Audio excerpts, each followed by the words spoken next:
Welcome to our tutorial on how to generate human writing on Chatgpt prompt. 1. Focus on a clear and specific topic.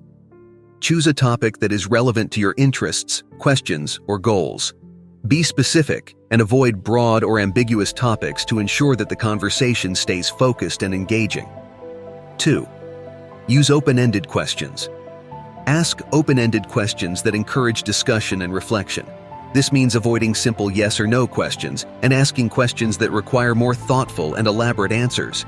3. Provide context. Provide some context or background information to help the AI assistant or human responder understand the purpose, scope, and goals of your prompt. This can lead to a more personalized and helpful response. 4. Be courteous and respectful. Chatgpt is designed to provide a friendly and supportive conversation environment. Respectful and polite language can help foster a positive relationship with the assistant and enhance the quality of the response. 5. Use clear and concise language. Use straightforward and concise language that is easy to understand. This can prevent misunderstandings and make it easier for the chatbot or human responder to provide a relevant and helpful response. You have learned how to generate human writing on Chatgpt prompt. Thank you for watching our guide.